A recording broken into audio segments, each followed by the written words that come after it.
மார்க்கெட்லயே கம்மி சேதாரத்துல இன்னும் 1% தள்ளுபடி கொடுப்போம். ஓகே, வைரநக கேரட்டுக்கு 5000 தள்ளுபடி கொடுப்போம். தள்ளுபடி திருவிழா. Periyar Maniamma Institute of Science and Technology, Tanjavur. Mechanical engineering with specialization in energy engineering, robotics and industrial automation. இந்த சூரியவன்ஷியினுடைய அவருடையதை எடுத்துக்கோமே, முதல்ல அதாவது 3வது மேட்ச்ல வந்து செஞ்சுரி, ஐபிஎல்ல குறைந்த பந்துகள்ல சின்ன வயதுல இது என்ன ஆகுதுன்னா ஒரே நாள்ல அப்படியே அவர் வந்து பெரிய ஹீரோவாக்கி. இப்போ அடுத்த மேட்ச் என்ன ஆயிடுச்சு, டக் அவுட்.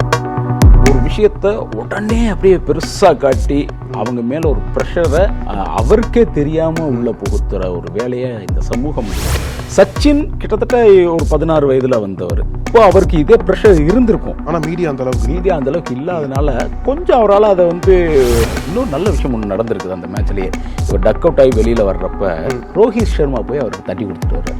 எப்போ தோல்வியோ அப்பதான் கூட நிற்கும். பேரண்ட்ஸ்க்கு ஒரு உங்கள் குழந்தை சிறந்த குழந்தையா வரணுன்றது முக்கியமா, இல்லைன்னா நீங்கள் பிடிச்சது மட்டுமே செய்யக்கூடிய குழந்தையா வரணும்னா. இன்னைக்கு வைபவ் சூரியவன்ஷிட்ட கிரிக்கெட் விளையாடக்கூடிய ஸ்கில் இருக்க மாதிரி நம்ம வீட்டில் இருக்க குழந்தைகிட்ட என்ன ஸ்கில் இருக்குன்னு எத்தனை பேரண்ட்ஸ் நம்ம கண்டுபிடிச்சிருக்கோம். நக்கீரன் நேயர்களுக்கு வணக்கம்.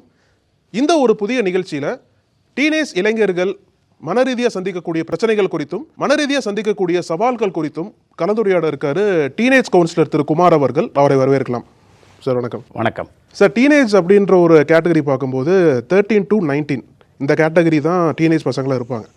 இந்த கேட்டகரி தான் வந்து அதிகமாக கம்பேரிசனுக்கு உட்படக்கூடியவங்க. அதாவது டீச்சர்ஸும் சரி பேரண்ட்ஸும் சரி கம்பேர் பண்ணிட்டே இருப்பாங்க இந்த கேட்டகரி உள்ள பசங்களை. இப்போ வந்து என்னதான் கம்பேரிசன் ஓரளவு குறைஞ்சிருக்குன்னு பேசினாலும் சமீபத்தில் ஒரு நிகழ்வு வந்து இந்த கம்பேரிசனை ரொம்ப அதிகப்படுத்துச்சு. எதுக்குன்னு கேட்டிங்க அப்படின்னா ஐபிஎல். அந்த ராஜஸ்தான் ராயல்ஸ் பிளேயர் வைபவ் சூரியவன்ஷி 14 வயசுல செஞ்சுரி போட்டார். நீங்களாம் என்ன பண்ணிட்டு இருந்தீங்க 14 வயசுல, இவர் செஞ்சுரி போடுறாரு பாருங்க அப்படின்னு சொல்லிட்டு ஒரு பக்கம் வந்து அவர் இந்தியா கிரிக்கெட்டுக்கு நம்பிக்கை நட்சத்திரம், அதில் வந்து சந்தேகம் கிடையாது. ஆனால் இன்னொரு பக்கம் பார்த்தீங்கன்னா பல செய்திகள் பல பதிவுகள் எல்லாமே வந்து நீங்கள் என்ன பண்ணிட்டு இருந்தீங்க 14 இயர்ஸில் இவர் செஞ்சுரி போடுறாரு பாருங்கன்னு சொல்லிட்டு ஒரு பெரிய கம்பேரிசன் உண்டு பண்ணாங்க.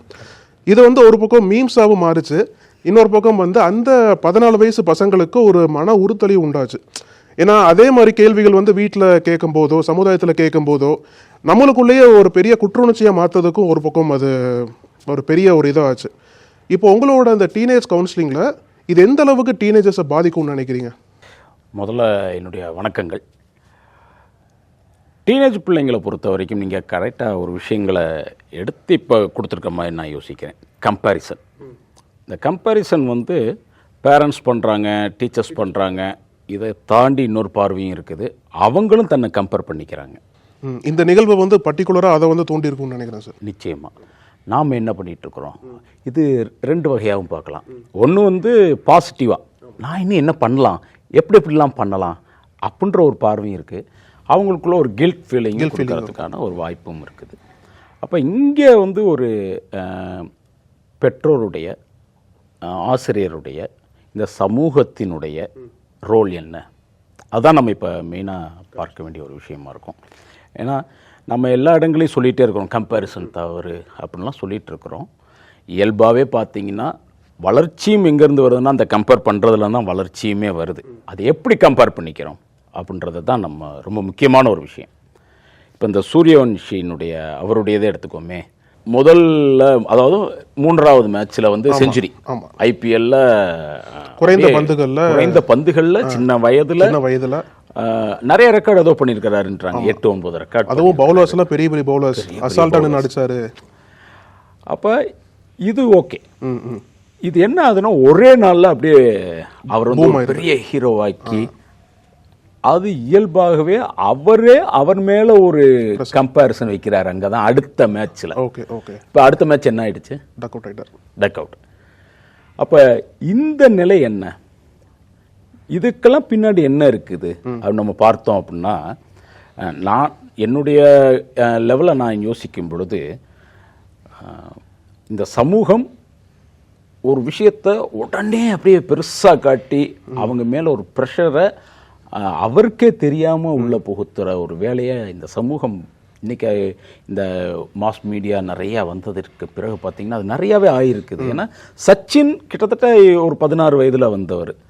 அப்போ அவருக்கு இதே ப்ரெஷர் இருந்திருக்கும், ஆனால் மீடியா அந்த அளவுக்கு இல்லாதனால கொஞ்சம் அவரால் அதை வந்து அதை விட்டு வெளியில் கொஞ்சம் ஈஸியாக வருவதற்கான வாய்ப்புகள் இருந்திருக்கலாம் அப்படின்றதான் நான் பார்த்ததுன்னு. இது எந்தெந்த வகையில் அவங்களுக்கான ஒரு சேலஞ்சஸை கொடுக்குது அப்படின்னு பார்த்தோம்னா, நான் எடுக்கிறது முக்கியமாக பார்த்தோம்னா இந்த வயதில் அவருக்கான ஒரு புகழ்னு ஒன்று சடனாக கொடுக்குது. அதை பேலன்ஸ் பண்ண முடியுமா அவரால்? அது வரைக்கும் சூரியவன்ஷி, வைபவ் சூரியவன்ஷின்ற பேர் வெளியில் ரொம்பலாம் தெரியாது. இப்போ ஒரே நைட்டில் பார்த்தீங்கன்னா எல்லாருக்கும் தெரிஞ்ச கிரிக்கெட் உலகுக்கே தெரிந்த ஒரு நபராக அவர் பேசப்படும் பொழுது அதை பேலன்ஸ் பண்ணக்கூடிய அந்த ஒரு கெப்பாசிட்டி அந்த குழந்தை தான் அது. இப்போ வடிவேல் சொல்லலாம் லோபம் ஆகிட்டா அப்படின்னு, ஒரே நேரம் லோபமா. ஆமாம். அப்போ நீங்கள் பார்த்தீங்கன்னா 14 வயதில் அந்த பையன் வந்து உலக ஃபேமஸ் அடைகிறாரு அப்படிங்கும்போது, ஒரு இரவில் அடைகிறாருங்கும் போது அதை பேலன்ஸ் பண்ணுறதுக்கு அவர்கிட்ட அதற்கான மெச்சூரிட்டி இருக்கா அப்படின்றத நம்ம பார்க்க உண்டு. இதையும் தாண்டி இன்னொன்று என்னன்னு கேட்டிங்கன்னா, இந்த புகழ்னால் வரக்கூடிய அந்த ஒரு என்ன சொல்லலாம் வெளிச்சம் இருக்கு இல்லையா, அதை வந்து எல்லா இடங்களையும் அவர் வந்து எப்படி அதை வந்து ஹேண்டில் பண்ண போகிறார். அவருக்கு இந்த வயசுக்கே இருக்கக்கூடிய இயல்பான சில விஷயங்கள் தேவைப்படும். அவருக்கு ப்ரைவசி இல்லாமல் போயிடும். அவருக்கான ப்ரைவசி கிடைக்காது இனிமேட்டு. அவர் எங்கே போனாலும் ஒரு கூட்டம் சேரும். இதையெல்லாம் ஹேண்டில் பண்ணுறதுக்கு சொல்லித்தரணும், இப்போ இருந்தே சொல்லித்தரணும் அப்படின்றதான் ரொம்ப முக்கியமான நிகழ்ச்சி. சச்சினை பொறுத்த வரைக்கும் நீங்கள் பார்த்தீங்கன்னா, அவர் வந்து அந்த தருணத்தில் சரியாக தன்னுடைய புகழை ஹேண்டில் பண்ணுறதுக்கு அவருடைய கோச்சு அச்ரேக்கர் வந்து ரொம்பவே அவருக்கு சப்போர்ட்டாக இருந்ததாக சொல்லுவாங்க. அதே மாதிரி ஃபைனான்ஸ் அவருக்கு அபரிமிதமாக வரும் பொழுது, இப்போ நீங்கள் பார்த்தீங்கன்னா இந்த 14 வயசு பையனை வந்து 1 கோடி ரூபாய் சம்திங்க்கு வந்து ஏலத்தில் எடுத்துருக்குறாங்க. அப்போ இப்போவே அந்த ஒரு அபரிமிதமான பணம் அதை ஹேண்டில் பண்ணணும் இல்லையா. அப்போ இப்படி எல்லா பக்கமுமே அவருக்கு என்னுடைய பார்வையில் நான் பார்க்குது இந்த டீனேஜில் அது ஒரு சேலஞ்சிங்கான விஷயமாக அவருக்கு மாறிக்கொண்டிருப்பதும், அவர் மேலே எக்ஸ்ட்ராவாக அவரே தன்னை கம்பேர் பண்ணுற, போன மேட்ச்சில் நான் எப்படி விளாண்டேன், இந்த மேட்ச்சில் நான் எப்படி விளாடணும், அது ஓவர் ப்ரெஷரானதுனால தான் அடுத்த மேட்ச்சில் கூட அவர் டக் அவுட் ஆனதுக்கான காரணமாக அவர் இருந்திருக்கலாம் அப்படின்றதையும் நான் பார்க்குறேன். சார், இப்போ இதில் அவரோட சேலஞ்ச் ஒரு பக்கம் வச்சாலும், இன்னொரு பக்கம் வந்து அவர் மூலியமா அதே ஏஜில் இருக்கக்கூடிய பசங்களுக்கும் ஒரு சேலஞ்ச் தராங்களே, சமுதாயமே பெரிய சேலஞ்ச் தராங்க. ஏன் இன்னும் நிற்கிற, நீ ஓடு ஓடு ஓடு. அதைத்தான் நான் கரெக்டாக சொல்ல வந்தேன். இப்போ அதே சமயத்தில் இந்த 14 வயசு பையனுக்கு இயல்பாக ஒரு விஷயம் இருக்கும். நம்ம என்ன பண்ணிடுறோம்னா, ஏதோ ஒரு எக்ஸப்ஷன் கேசஸ் எடுத்து பொதுவான விஷயமா ஜென்ரலைஸ் பண்ணிடுறோம். இவங்களே எக்ஸப்ஷன் கேசஸ். ஆரம்பத்தில் சச்சின் வந்ததாகட்டும், இன்றைக்கி இவர் வந்திருக்கிறதாகட்டும், இவங்களாம் எக்ஸப்ஷன் கேசஸ்ஸே வந்து ரோல் மாடலாக எப்பயுமே எடுத்துக்கிற முடியாது. மெஜாரிட்டி என்ன, மெஜாரிட்டியான இந்த வயதில் இருக்கக்கூடிய குழந்தைங்க எப்படி இருப்பாங்க? அப்போ இதையெல்லாம் நாம் பார்க்க வேண்டிய ஒரு தேவை இருக்குது. அப்போ இந்த படிப்பினை யாருக்கு, இந்த கற்றல் யாருக்கு வேணும்னு பார்த்தோம்னா, பேரண்ட்ஸுக்கும் இந்த சமுதாயத்துக்கும் இருக்கணும். நம்ம வீட்டிலேயே ஒரு 14 வயசு பையன் இருப்பான், 15 வயசு பையன் இருப்பான், உன்னையோட ஒரு வயசு சின்ன பையன், அவன் என்ன பண்ணிட்டு இருக்கான் பாரு அப்படின்னு சொல்லும்போது இயல்பாக என்ன வரும்னா, அந்த வயசில் முதல்ல ஒரு கோபம் வரும். யார் சொன்னவங்க மேலே ஒரு கோபம் வரும். அதை தாண்டி அந்த யார் இவங்க எடுத்துக்காட்ட கம்பேர் பண்ணி சொன்னாங்கன்னா அவங்க மேலேயும் கோபம் வரும். இன்றைக்கி யோசிச்சு பாருங்கள், நம்ம வீட்டில் இந்த பிரச்சனை இருக்கா இல்லையா? அண்ணனோட கம்பேர் பண்ணுவாங்க, அக்காவோட கம்பேர் பண்ணுவாங்க. இயல்பாக அந்த அக்கா மேலேயும் அண்ணன் மேலேயும் கோபம் வந்துடும் இந்த பிள்ளைகளுக்கு. ஆமாம். அப்போ அதே மாதிரியான ஒரு பார்வை இங்கே நம்ம குடும்பத்தில் என்ன இருக்கோ அதை அப்படியே விரிவுபடுத்தி பார்த்தோம்னா அதுதான் சமுதாயம்.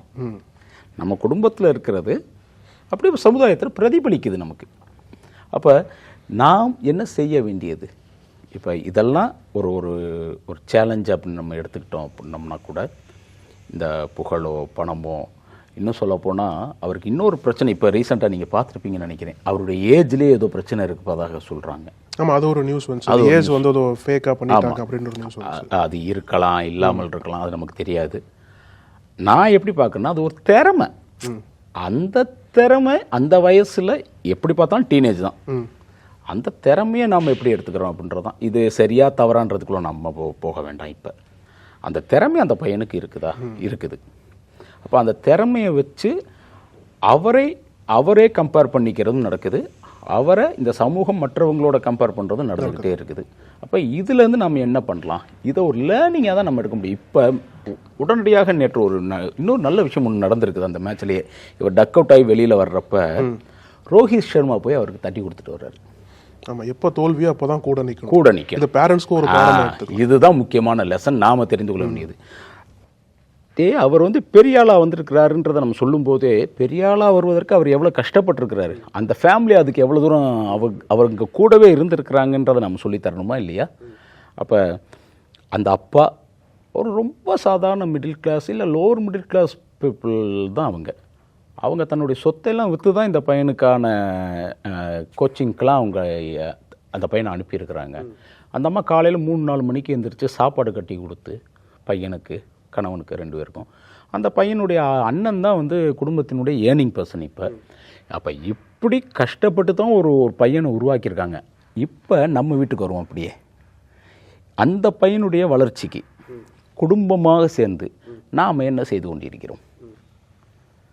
அவங்க பிளேமிங் பக்கமே போகல. யார்? சூரியவன்ஷியினுடைய பேரண்ட்ஸ் வந்து பிளேமிங் சைடுக்குள்ளே போகலை. அவங்க சப்போர்ட் பண்ணுறாங்க அந்த குழந்தைக்கு அழகாக. நம்ம டீனேஜில் கூட இந்த குழந்தைகளுக்கு எந்த மாதிரியான சப்போர்ட்டை நாம் அவங்களுக்கு அரணாக வச்சு கொடுத்துட்ருக்குறோம்? எங்கே தடுமாறுறவங்களோ அங்கே திருப்ப வேண்டிய தேவை இருக்குல்ல. இப்போ ரோஹித் சர்மா அதுதான் பண்ணார். பரவாயில்ல, அவன் தட்டி கொடுத்துட்டு வர்றார் இல்லையா? அந்த தட்டி கொடுத்த ஒரு விஷயம் நம்ம ஃபேமிலியில் நம்ம குழந்தைங்களுக்கு நாம் செய்து கொண்டிருக்கிறோமா? அடிச்சுட்டு ஓடதான் ஓடுறோம். அந்த குழந்தை எந்த அளவுக்கு மனதளவில் பாதிப்படையும்ன்றதை ரியலைஸ் பண்ணால் ரோஹித் சர்மாவில் அதை செஞ்சுருக்க முடியும். நம்ம வீட்டில் நம்ம பையன் ஏதோ ஒரு விஷயத்தில் கொஞ்சம் ஸ்ட்ரகிள் ஆகிறாரு. அப்போ அவருக்கு வந்து நம்ம வந்து தட்டி கொடுக்க வேண்டிய தேவை இருக்குது. இப்போ தட்டி கொடுத்தா போதுமே, அடுத்து நல்லா வந்துடுவார். இந்த கண்ணோட்டத்துக்குள்ளே இந்த சமுதாயம் வர வேண்டிய தேவை ரொம்ப ரொம்ப முக்கியம்னு நான் நினைக்கிறேன். சார், இந்த பேரண்ட்ஸ் சில்ட்ரன் பாண்டிங் இந்த ஒரு கான்செப்ட் வந்து பல ஆண்டுகளாக நிறைய இடத்துல பேசிகிட்டு இருக்காங்க. குறிப்பாக வந்து பேரண்ட்ஸ் டீனேஜ் சில்ட்ரனோட பாண்டிங் பற்றி நிறையா பேசிகிட்டு இருக்காங்க. ஆனால் இருந்தாலும் தொடர்ந்து பேசிகிட்டே இருக்கக்கூடிய தேவை ஒரு பக்கம் இருக்குல்ல. அப்போ பேசிகிட்டே இருந்தோம் அப்படின்னா யார் தான் வந்து இந்த மாற்றத்தை கொண்டு வரது? வீட்டுக்குள்ளேயும் சரி சமுதாயத்துலையும் சரி யார்? இப்போ ஒரு பக்கம் ஒன்று பார்த்தோன்னு வச்சுக்கோங்க சார், இந்தியாவில் சைல்டு ப்ராடஜஸ் அதிகமாக இருக்காங்க. இப்போ செஸ்லேயே பார்த்தீங்க அப்படின்னா குகேஷ், பிரக்னானந்தா போன்ற சைல்டு ப்ராடஜஸ் அதிகமாக இருக்காங்க. கிரிக்கெட்டில் வந்து சூரியவன்ஷ் சதமன் இருக்காங்க. இப்போ நீங்கள் சொன்னது போல் இந்த ஒரு குறிப்பிட்ட நபர்களை வச்சு ஜென்ரலைசேஷன் பண்ணதான் மிகப்பெரிய பாதிப்புன்னு சொல்கிறீங்க இல்லையா? இப்போ இதை வந்து யார் அடிப்படையில் கற்றுக்கிட்டு யார் வந்து கரெக்டாக மாறணும்னு நினைக்கிறீங்க? யார் அடிப்படையில் கற்றுக்கணும் அப்படின்னு கேட்டிங்கன்னா, எல்லா பெற்றோர்களும் உடனே பெற்றோர் ஆயிடுறோம். கல்யாணம் ஆகுது, குழந்தை பிறந்துச்சுன்னா பெற்றோர் ஆயிடுறோம். அங்கே நமக்கான ஒரு எக்ஸ்பீரியன்ஸ் இதுக்கு முன்னாடி இருக்குதானா? இல்லை. அப்போ அந்த பெற்றோரானவங்க எல்லாருமே சிறந்த பெற்றோராக இருக்கிறோமா? அப்போ பெற்றோர் ஆகிட்டதாலேயே நான் சிறந்தவன், நான் பெரியவன், நான் சொல்கிறதெல்லாம் நீங்கள் கேளுங்கன்றதை தாண்டி நாம் அங்கேருந்து என்ன கற்றுக்கொள்கிறோம்? ஒவ்வொரு ஏஜ் பை ஏஜாக நம்ம கற்றுக்கிற முடியும். குழந்தைங்கள்ட்ட தான் நாம் கற்றுக்கிற முடியுன்ற அந்த ஒரு எண்ணம் வரணும். இன்றைக்கி நான் தான் பெரிய ஆள், நான் சொல்கிறதை கேளு, நான் குடும்ப தலைவன் அப்படின்ற மாதிரியான ஒரு எண்ணமோ, குடும்ப தலைவின்ற மாதிரியான ஒரு எண்ணமோ பேரண்ட்ஸ்கிட்ட வரும் பொழுது இந்த குழந்தைகளுக்கும் பேரண்ட்ஸுக்குமான இடைவெளி அதிகமாகும். ஒரு இப்போ இந்த வைபவ் சூரியவன்ஷிவே நம்ம எடுத்துக்கோமே, அவர் வந்து கிரிக்கெட் விளையாடணுன்றது அவங்க அப்பாவுடைய ஒரு ஆசை. அவருக்கு அந்த சமயத்தில் வாய்ப்பு கிடைக்கல. பையனை வந்து கிரிக்கெட்டில் கொண்டு வர்றார். இப்போ இன்னொன்று யோசிச்சு பாருங்கள், இந்த பையனோட அண்ணன் ஒருத்தர் இருக்கிறார்ல, அப்போ அந்த அண்ணன் மேலேயும் அந்த அப்பாவுக்கு அந்த எண்ணம் இருந்திருக்காதா? இருந்திருக்கும்ல. அப்போ ஏன் அந்த அண்ணன் வரல, தம்பி மட்டும் வந்திருக்கிறாரு? அந்த இடத்துல தான் நான் வைபவ் சூரியவன்ஷியினுடைய அப்பாவை நான் மிகப்பெரிய இடத்துல வச்சு பார்க்குறேன். யாருக்கு வருதோ அவங்கள என்ன வருதோ அதை கரெக்டால தட்டி கொடுத்து கொண்டு வந்துட்டோம்னா அவங்க வெளியே வந்துடுவாங்க. சூரியவன்ஷிக்கு நல்லா வந்திருக்குது. வைபவ் சூரியவன்ஷிக்கு கிரிக்கெட் விளையாடுறது இயல்பாக அவருக்கும் பிடிச்சிருக்குது. அதனால் அந்த ஸ்கில் அவர்கிட்ட இருக்குது. மேலும் மேலும் அதை தட்டி கொடுக்கும்போது அவர் வந்துடுறாரு. அப்போ பேரண்ட்ஸ் என்ன பண்ணுறோம், என்னால் முடியல நீயாச்சும் செய் அப்படின்றத தாண்டி அவங்களுக்கு என்ன பிடிக்குது. இப்போ என்னுடைய லைஃப்பில் வந்து ஒரு சின்ன விஷயத்தை நான் சொல்கிறேனே, எனக்கு 2 பொண்ணு இருக்கிறாங்க. 2வது பொண்ணு வந்து பரதநாட்டிய டான்ஸர். ஆனால் அதற்கு பரதநாட்டியம் அவங்களுக்கு பிடிக்கும்ன்றதை நான் தெரிந்து கொள்வதற்கு கிட்டத்தட்ட அவங்கள ஒரு 7-8 விஷயங்களை ஈடுபடுத்த வேண்டியிருந்தது.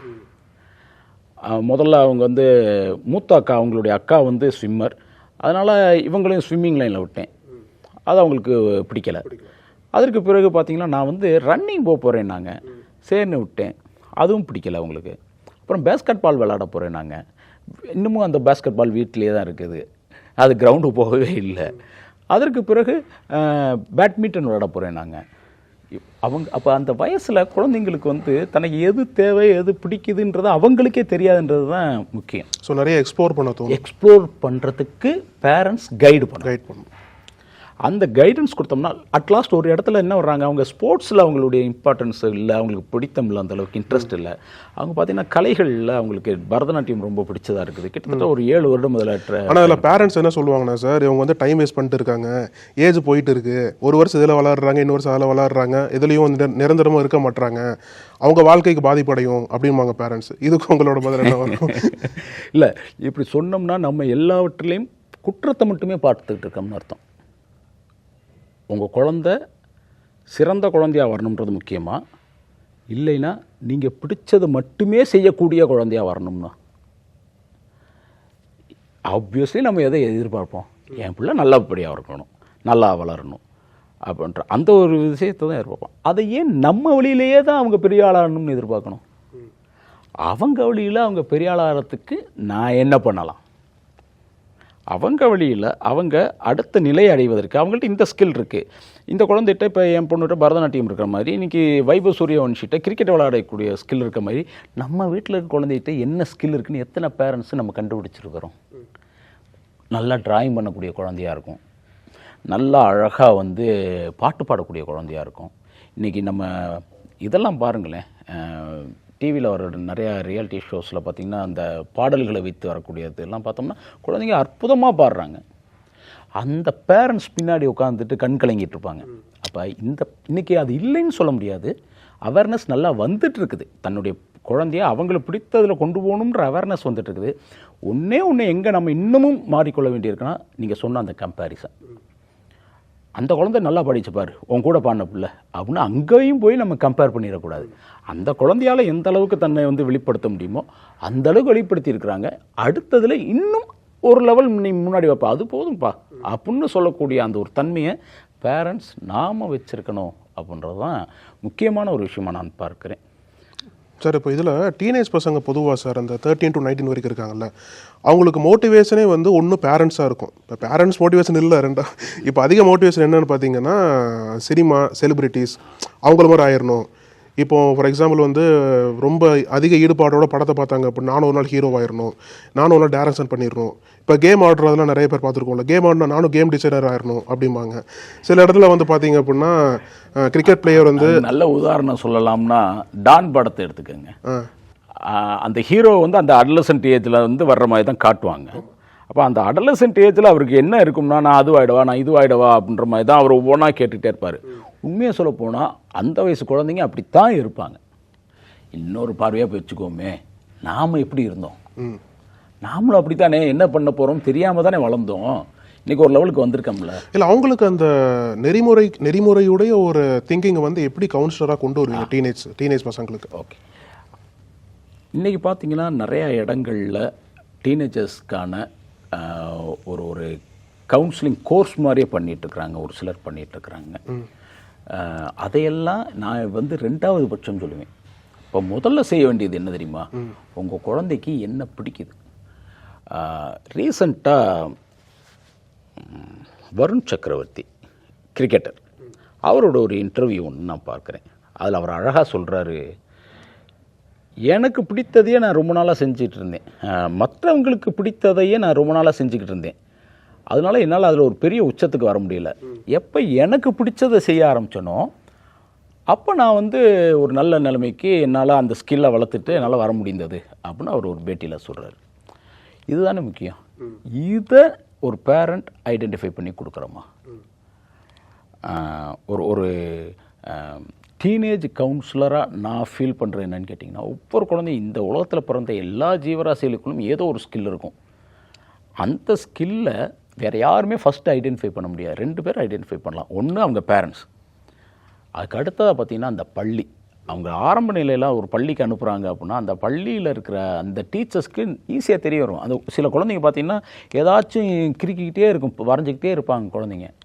அதை அழகாக அப்படி தட்டி கொடுத்து கொண்டு வந்தோம்னா அந்த குழந்தைங்க வந்து அடுத்த லெவலுக்கு தன்னை அந்த ஸ்கில்லில் வளர்த்துக்கிறதுக்கான வாய்ப்பு கிடைக்கும். அப்போ அடிப்படை எங்கே இருக்குதுன்னு கேட்டிங்கன்னா இந்த ஆரம்ப நிலையில் இருக்கிறாங்க இல்லையா, இந்த டீனுக்கு முன்னாடியான நிலை, அதில் சரியாக ஐடென்டிஃபை பண்ணிட்டோம் அப்படின்னு சொன்னால் அந்த குழந்தைய அதே லெவலில் நம்மளால் கொண்டு வந்துட முடியும் அப்படின்றது தான் என்னுடைய ஒரு பார்வை.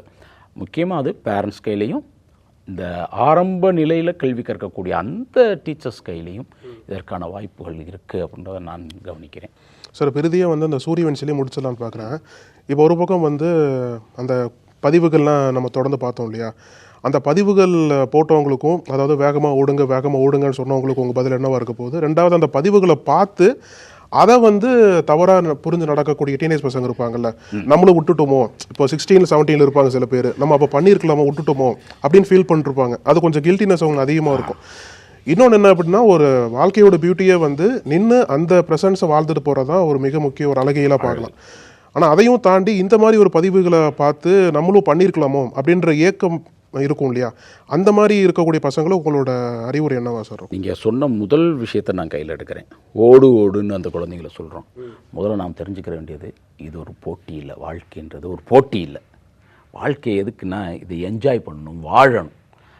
அவங்க இது என்ன ரேஸ் கோர்ஸ் மைதானம் இல்லை.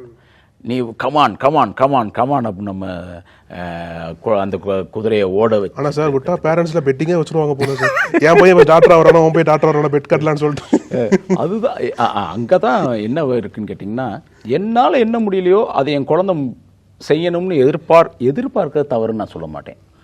சூரியவன்ஷியோட அப்பா அதை தான் பண்ணுறாரு.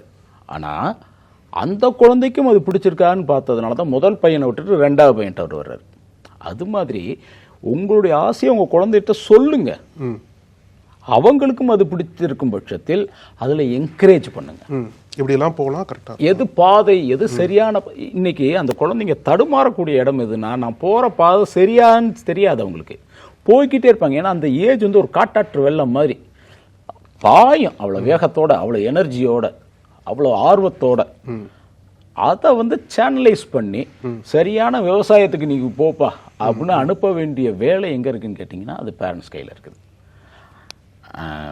நீங்கள் சொன்ன சூரியவன்ஷியிலே நீங்கள் பார்த்தீங்கன்னா சச்சின் டெண்டுல்கர் வந்த காலத்தில் அவர் மாதிரியே புகழ் பெற்றவர் வினோத் காம்ப்ளி. 2 பேரும் ட்வின்ஸ் மாதிரி நண்பர்கள். அவங்க இறங்குனாங்கன்னா அதகலமாக இருக்கும் அப்படின்னு சொல்லி சொல்லுவாங்க. ஆரம்ப காலத்தில் சச்சினை விட அதிகமாக கவனிக்கப்பட்டவர் வினோத் காம்ப்ளிம்பாங்க. ஆனால் ஒரு காலகட்டத்தில் வினோத் காம்ப்ளி இருந்த இடம் தெரியல. என்ன காரணம்? நாம் சொன்ன இந்த புகழையும் இந்த பணத்தையும், இன்னும் சொல்லப்போனால் தனி மனித ஒழுக்கத்தையும் அவரால் சரிவர நிர்வகிக்க முடியலை. அதை சரியாக நிர்வகித்தார் டெண்டுல்கர். என்ன ஆச்சு? இன்னைக்கு வரைக்கும் டெண்டுல்கர் ஒரு ஐக்கானாக, கிரிக்கெட் உலகத்தினுடைய ஜாம்பவானாக எல்லாராலும் பார்க்க போகிறான். இதே தான் நம்ம வீடுகளையும். நம்ம குழந்தைக்கு ஏதோ ஒரு வகையில் நீங்கள் அவங்கள்ட்ட இருக்க ஸ்கில்லை நீங்கள் டெவலப் பண்ணிட்டீங்கன்னா ஒரு புகழ் கிடைக்கும். அவங்களுக்கு இயல்பாக பணம் வருவதற்கு இன்றைக்கி நீங்கள் குழந்தைங்கள்லாம் பார்த்தீங்கன்னா நிறையா சம்பாதிக்கவும் ஆரம்பிக்கிறாங்க. நம்ம ஃபாரினுக்கெலாம் போகணும்னா நம்ம ஊர்களே நம்ம குழந்தைங்க நீங்கள் நிறைய சம்பாதிக்கிறாங்க. ஆனால் சரியாக செலவழிக்கிறாங்களான்றது ஒரு பெரிய கேள்வி. அது ஒரு தனி டாபிக். அது ஆமாம், அது இருக்குது. அப்போ இந்த இதில் பார்த்தீங்கன்னா அப்போ புகழையும் இந்த பணத்தையும் தனி மனித ஒழுக்கத்தையும் நம்ம குழந்தைங்களுக்கு அந்த வயதுலேருந்தே சொல்லி கொடுத்துடணும். சொல்லி கொடுத்துட்டு வரும் பொழுது நிச்சயமாக அந்த குழந்தைங்க வந்து ஒரு காட்டு மரம் மாதிரி இல்லாமல், காட்டு மரங்கள் வந்து அது இஷ்டத்துக்கு வளர்ந்துடும்.